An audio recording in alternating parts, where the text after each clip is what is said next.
Oi, gente. Hoje a gente vai falar um pouquinho a respeito de citologia, tá?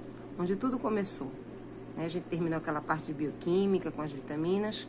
Vamos falar um pouquinho da célula, da onde ela veio e para onde ela vai, né? Qual a importância dela para nossa vida. Segue a aula. Vamos lá. Vamos dar início à parte de citologia, não é isso? Terminamos a parte de bioquímica na aula passada com vitaminas e hoje a gente vai falar um pouquinho a respeito do histórico da célula, certo? Para que a gente possa, já no próximo momento, entrar na célula como um todo. Então, para falar da célula, a gente tem que entender o seguinte, né? A célula para a gente é uma unidade morfofisiológica que forma todos os seres vivos. Simples assim. Então, vamos pelo nome. Cito é célula. Logia é estudo. Então, o que a gente vai ver hoje é o início, ou seja, a introdução do nosso estudo à célula. Ok? Então, vamos lá. Num breve histórico, a gente tem aí a palavra célula, que vem do latim célula, quarto pequeno. É a menor unidade morfológica, funcional e genética do indivíduo. A primeira pessoa a dar o nome célula foi um pesquisador chamado de Robert Hooke, em 1655, certo? Hooke conseguiu construir um microscópio bem rudimentar para sua época, e ele conseguiu observar essas células aqui, que são chamadas células da cortiça. A cortiça, para quem não sabe, ela é um vegetal que fica no caule de uma determinada árvore, e ela é retirada e ela é prensada justamente para se fazer a rolha do vinho. Então, a rolha do vinho nada mais é do que uma cortiça, certo?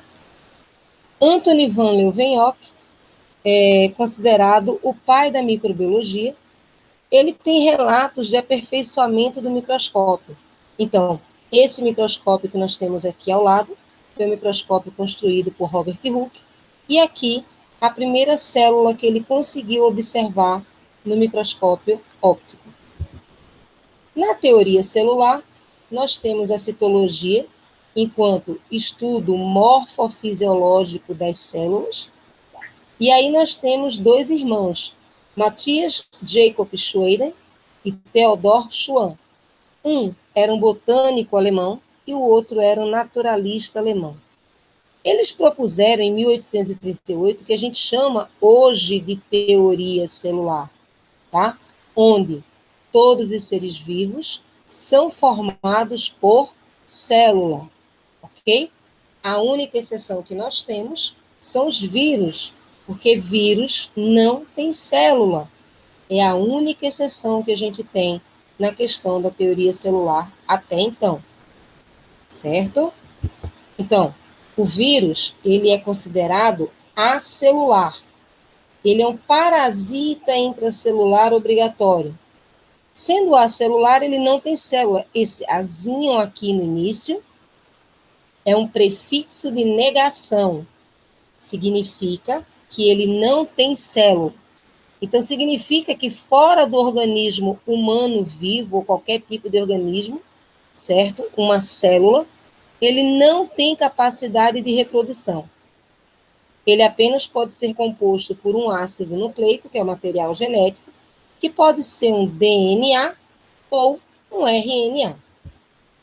A teoria celular diz o seguinte, que a célula é a unidade morfofisiológica dos seres vivos, ao mesmo tempo onde todas as reações metabólicas ocorrem ao nível celular.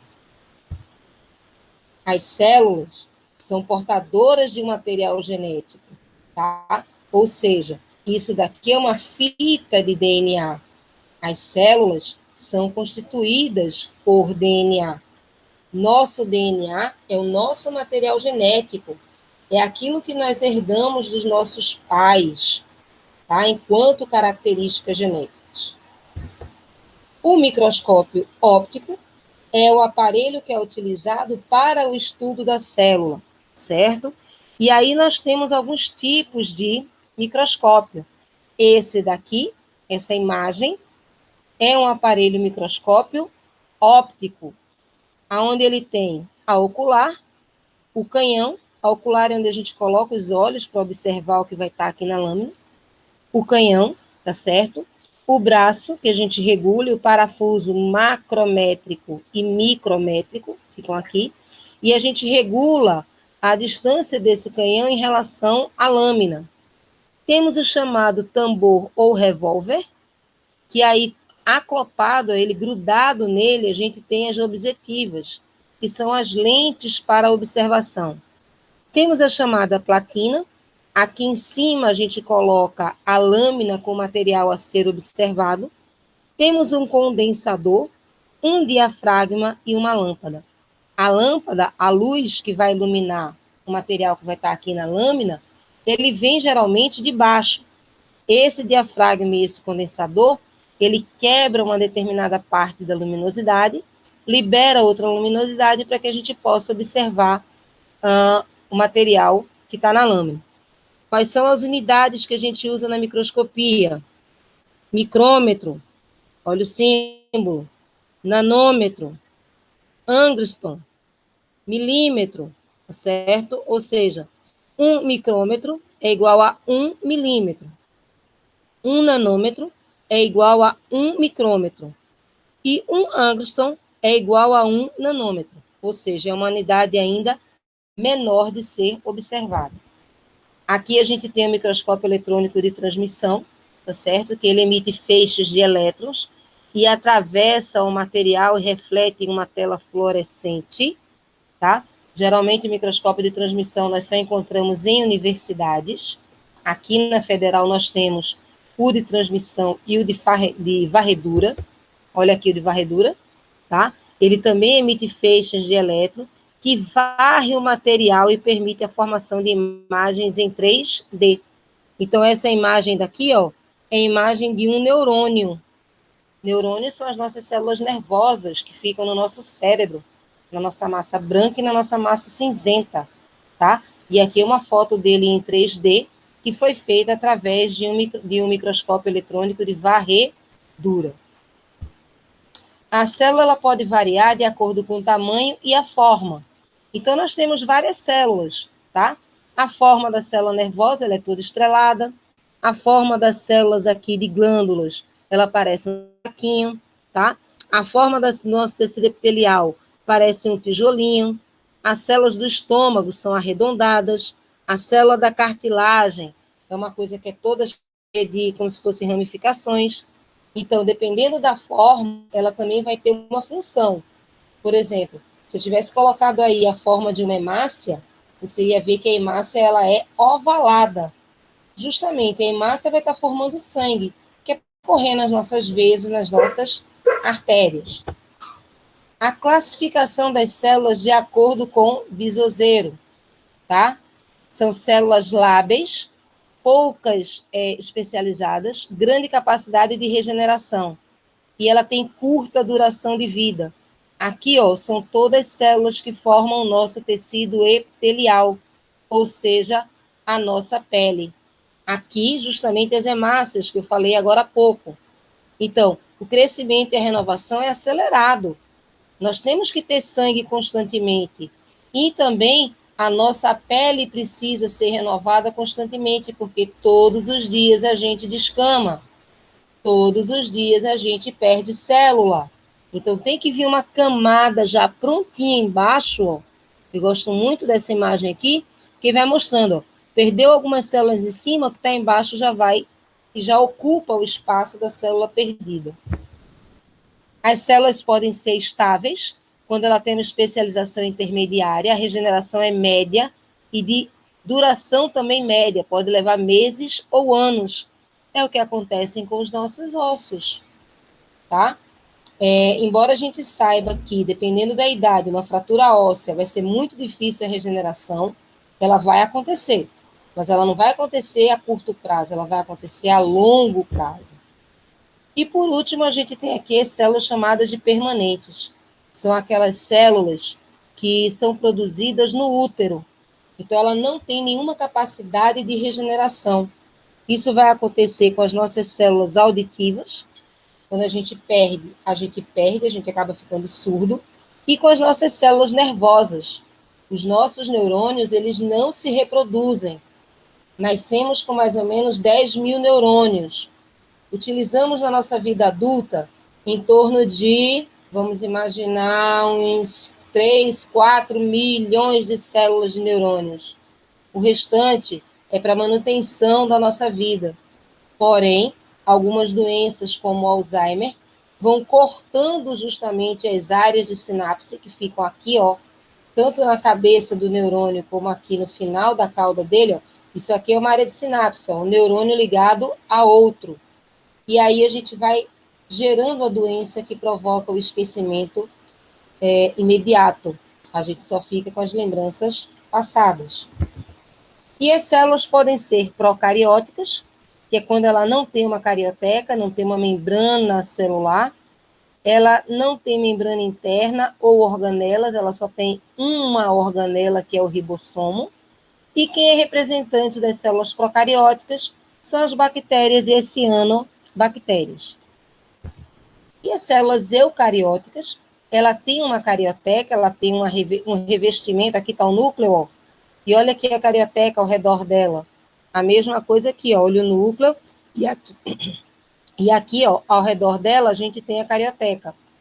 Tem várias endomembranas, e representantes dessas células são todas as células animais e células vegetais, ok? Então, a classificação, ó, enquanto ao número de células e organização. Rhinomonera, que são as bactérias, são unicelulares, procarióticos, autótrofos ou heterótrofos, bactérias e cianobactérias. Protista, unicelulares, eucariontes, autótrofos ou heterótrofos, as algas e os protozoários. Fungi, uneopluricelulares, eucariontes heterótrofos, e aí a gente tem o bolor, o mofo, a levedura, o cogumelo. As plantas, o vegetal, pluricelulares e eucariontes autótrofos, todo tipo de planta, do mais simples como uma briófita ao mais completo como uma angiosperma. E o reino animal, pluricelular, eucarionte e heterótrofo. Por quê? São as esponjas, os insetos até os mamíferos. Diferença entre autótrofo e heterótrofo. Aqui tem auto e hétero. Auto produz o seu próprio alimento, as plantas, as algas. Hétero depende do alimento que vem de fora, de outro ser vivo. Todos os outros animais que não sejam autótrofos, que não sejam nem planta, nem seja alga. Ok? Então, vamos lá. Hoje é citologia, uma das matérias que é batata de cair nos vestibulares de biologia.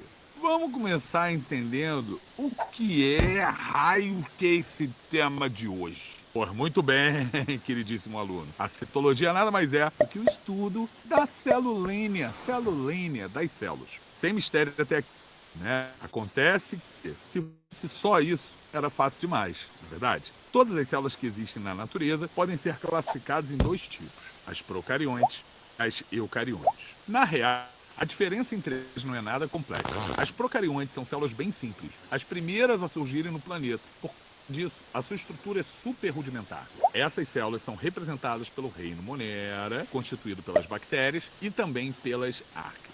Seus componentes ficam soltos no citoplasma, sem a presença de uma membrana que cria um espacinho específico só para eles. E aqui, quando falamos de componentes, são só segmentos de DNA dispersos no interior da célula. Na prova, é mais provável que esses coleguinhas apareçam com o nome de plasmídios e que, além dos plasmídios, também tem os cromossomos bacterianos. Beleza? Por isso, fique esperto. Outros detalhes importantes sobre as células procariontes, essa galerinha tem ribossomo, cara, sabia disso? Porque podem apresentar, além do ribossomo, também uma parede celular composta de peptídeos glicanos, mas isso não é uma regra. Além disso, são sempre seres unicelulares, sendo que alguns deles podem também se juntar, formando colônias. Tudo certo até aqui? Vamos partir para as células eucariontes. Essas mocinhas são muito mais complexas e tomam a maior parte da citologia. Isso porque vegetais, fungos, protistas, animais são compostos por células desse tipo. Imagina quanta coisa temos para falar dessa galera toda, hein? Pois bora lá, hein? Bora lá. Vamos lá para as eucariontes. Todas as eucariontes têm o material genético contido em um núcleo, membrana nuclear, organelas membranosas, ribossomos 80S e mitocôndrias. Só precisamos fazer uma pequena diferenciação entre células animais e vegetais. Afinal, apenas nas células vegetais encontramos cloroplastos, vacúolo central e parede celular composta por celulose. Já as células animais apresentam centríolos e lisossomos. Ah, antes que eu me esqueça, existe mais uma diferenciação importante entre vegetais e animais. O carboidrato de reserva dos animais é o glicogênio, enquanto que nos vegetais é o amido. Tá ok? Beleza pura! Como já explicamos que as células eucariontes tomariam mais tempo de estudo, vamos dedicar o resto do vídeo sobre as particularidades desse grupo, certinho? Então vamos começar pelo entendimento dos componentes das eucariontes. Quem inaugura essa etapa é o mais atarefado deles, o citoplasma. Mas por que essa aguinha colorida ela é tão importante, ó, professor? Excelente pergunta, querido amado. O fluido citoplasmático é composto especialmente por água, proteínas, sais minerais e açúcares. Esse líquido é a porção da célula entre o núcleo e a membrana plasmática. É lá onde ocorre a maior parte das reações químicas do organismo. Além disso, como estrutura de sustentação, o citoesqueleto realiza a manutenção da forma, o transporte intracelular e permite a emissão de pseudópodes. Mencionamos uma tal de membrana plasmática antes. Essa queridona é formada por uma dupla camada de fosfolipídios. Estes, por sua vez, se organizam de modo que as cabeças polares ficam tanto para o interior quanto para o exterior da célula, assim como o meio lipídico isola os compartimentos intra- e extracelular. Também dá para encontrar na membrana plasmática o glicocálix, que é uma estrutura de reconhecimento celular formado por açúcares e proteínas. Proteínas ancoradas também estão ali na membrana e o colesterol, mas esse último só nas células animais, beleza?